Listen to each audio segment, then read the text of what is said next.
Will the King meet with Prince Harry? No. This is a state visit. State visits are all about the behest of the government. They're business. They're official trips. They're not moments for private family moments. There is an awful lot the King needs to unpick with Prince Harry when they do eventually sit down together, but a huge state visit like this is not the moment for that. And Prince Harry seems to be on his travels anyway. So King Charles just snubbed Prince Harry during this major state visit to America, and it perfectly illustrates how the royal rift has reached institutional levels. We're looking at how protocol becomes personal and why this exclusion sends signals far beyond family drama. Let's break this down. He suddenly popped up just before the King's visit to America. Harry pops up in Ukraine, so who knows where Harry is at the moment. That timing is incredibly telling. Appearing in Ukraine right before his father's diplomatic mission suggests either poor coordination or deliberate counter-programming. It's exactly the kind of independent action that makes palace officials nervous about unpredictable media narratives during sensitive state business. Will Harry's visa application be investigated? Well, our understanding is it already has been investigated. There's been a lot of pressure put on the Department of Homeland Security in America and the American authorities to reveal how Harry answered the big question which anyone wanting to reside in the US has to fill in, which is, you know, have you taken drugs? And Harry in his book Spare repeatedly talks about drug use. How did he put that? How did he answer that on his visa application form? Well, we don't know, but we know it has been looked into because redacted files have been released, and they've redacted the answer to those questions on the basis that princes, like anyone else, are entitled to privacy. But I think this has been examined already. The Heritage Foundation's lawsuit forced this investigation, but those redacted files tell us everything. When even conservative legal groups can't crack open immigration records, it shows how thoroughly this was handled. The privacy protection here actually validates proper legal process. So, what's the difference between a state visit and a regular visit? A state visit is the ultimate, really. It's the full fat visit, if you like. It's got all the ceremonial, it's got all the guards of honour. An official visit is just the sort of run-of-the-mill thing that happens all the time. World leaders often don't have time to stay very long somewhere. They just want to come in for a meeting or a summit, something like that. So that's an official visit. The first time that the president, Donald Trump, came to Britain as president, he came on an official visit. So that's why he just had a cup of tea with the Queen rather than a full state banquet and white tie. When it's a state visit, there's a lot of official protocol etiquette to be followed. There are formal presentations, there's always a big dinner, and there are usually big set-piece events arranged around it. So the state visit is as good as it gets. This protocol distinction matters enormously. State visits require months of advance planning, security clearances, and diplomatic coordination. Family members without official roles simply cannot participate in these constitutional functions. It would compromise both security and diplomatic protocol. The fact that the King will be addressing Congress, that's a really big deal for the British monarchy. It's only happened once before. In 1991, the Queen, the late Queen, was on her state visit immediately after the first Gulf War, and she came to deliver a speech which was really her sort of tribute to the long history and the bonds between Britain and the United States. It actually started on quite a funny note because at the White House welcome a couple of days earlier, the podium had not lowered and nobody could see the Queen. They could only see the top of her head because the podium was too high, and this made a lot of headlines. People talked about a talking hat.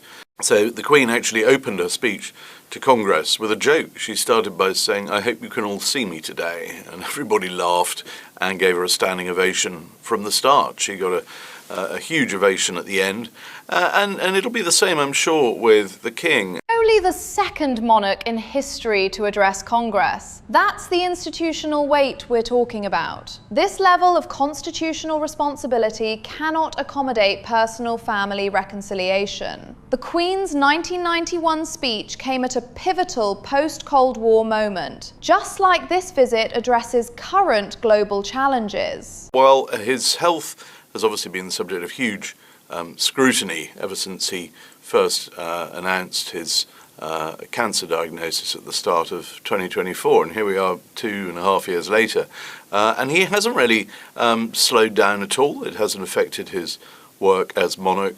He has, we're told, his cancer treatment has been reduced in the course of 2026 because he's responding well to it. So he is a workaholic, and he will not really pay any great attention to it. He just gets on with it. I think from time to time we have to remind ourselves that we are looking at someone who is living with cancer. Charles is performing constitutional monarchy while battling cancer. That's extraordinary dedication to duty. The reduced treatment schedule shows he's prioritising this diplomatic mission over personal health concerns. It's exactly the kind of service before self mentality that defines effective monarchy. But the king is clearly going to relish his statesman role. He loves that. Will he enjoy 2 days with Donald Trump? I'm sure he will, because he's very interested in people, and there are few people more interesting than the most powerful man in the world. The king is by training, he studied history as a student. He loves history. He's got a very deep interest in world affairs. So to have 2 days of really close quarters access to the President of the US. I mean, that's what all world leaders and all heads of state and all heads of government, politicians everywhere would love to have that level of access, so he'll enjoy it.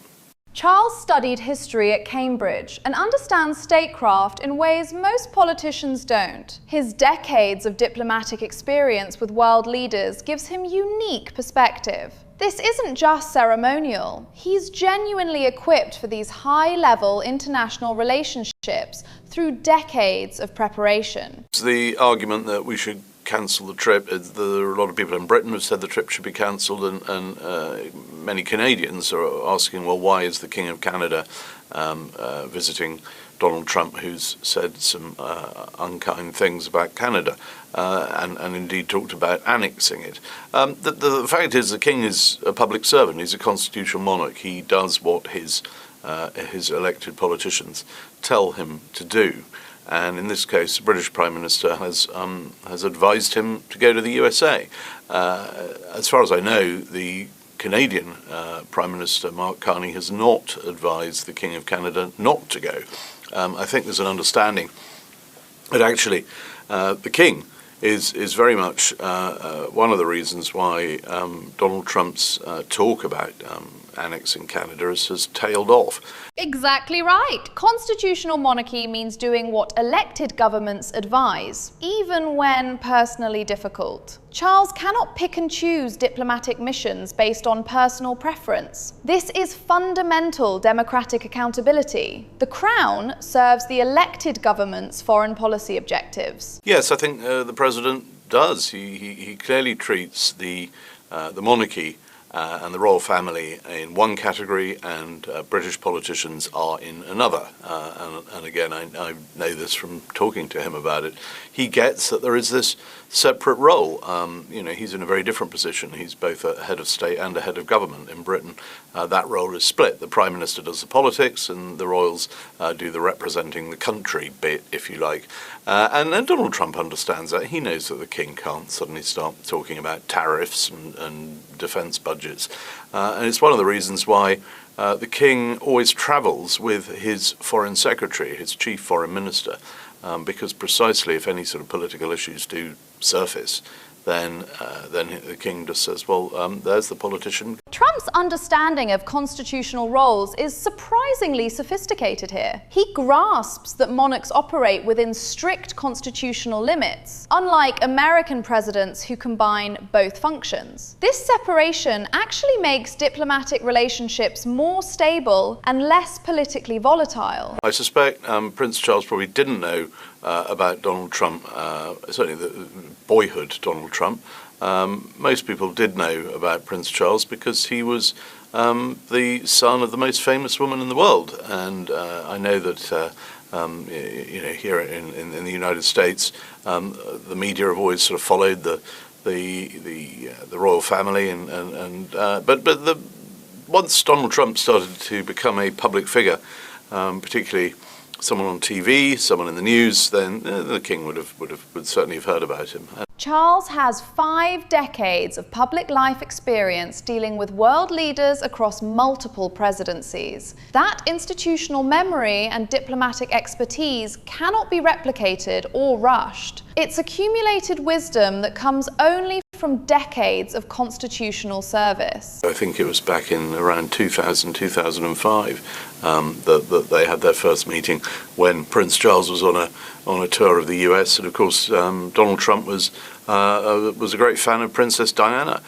So yeah, their history goes back, their personal links go back way beyond either Donald Trump's election to president or the King's accession to the throne. 2 decades of relationship building with Trump, predating both his presidency and Charles's kingship. That's the kind of long-term diplomatic foundation that enables effective state visits. Personal history creates trust that facilitates serious international business. He does have a favourite place, I would argue.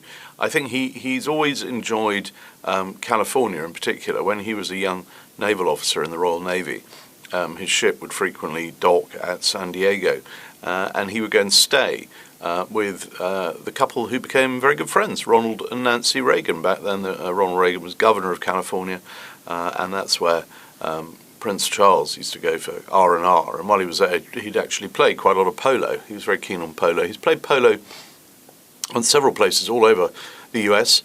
The first time, actually, that George W. Bush met the Prince was at a polo match in Texas.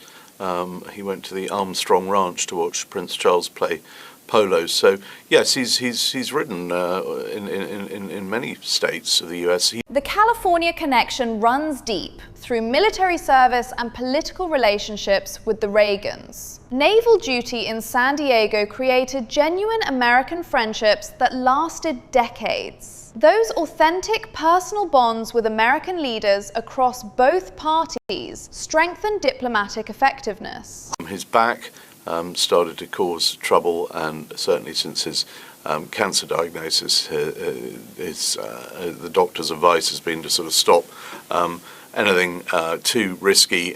Same reason he's stopped skiing as well. But he loves horses, he understands horses, he's a very good horseman. If you remember, in the first year of his reign, he actually rode a horse in his birthday parade.